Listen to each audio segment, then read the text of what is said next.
ഇന്ന് south Africa India രണ്ടാമത്തെ T20 നടക്കുകയാണ്.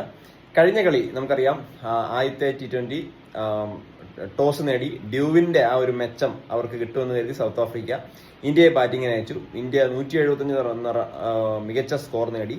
അപ്പൊ ആ ഒരു സ്കോർ നേടാൻ ഏറ്റവും കൂടുതൽ സഹായിച്ചത് നമ്മുടെ ഹാർദിക് പാണ്ഡ്യയാണ്. അദ്ദേഹം ചുരുങ്ങിയ ബോളിൽ 25 ബോളിൽ 50 തികച്ചു. അദ്ദേഹത്തിന്റെ T20 ഇന്റർനാഷണൽ T20 മികച്ച, അതായത് കുറഞ്ഞ ബോളുകളിൽ 50 നേടുന്ന ഒരു അവസ്ഥയിലേക്ക് വന്നു ഇന്ത്യ.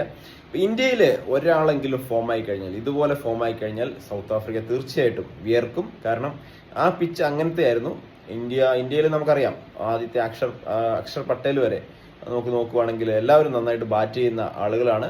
അപ്പൊ ഇന്ത്യയിൽ ഒരാൾ ഫോമായി കഴിഞ്ഞാൽ ഇന്ത്യ തീർച്ചയായിട്ടും ഇന്ത്യക്ക് ജയിക്കാനുള്ള സാധ്യതയുണ്ട്. കാരണം ഇന്ത്യയുടെ ബൗളിംഗ് നോക്കുകയാണെങ്കിലും ആ ഒരു ബൗളിംഗ്, ബൂമ്ര അടങ്ങിയിട്ടുള്ള അതുപോലെ നമ്മുടെ ആ ഒരു താരങ്ങളെല്ലാവരും മികച്ച ഫോമിലാണ്.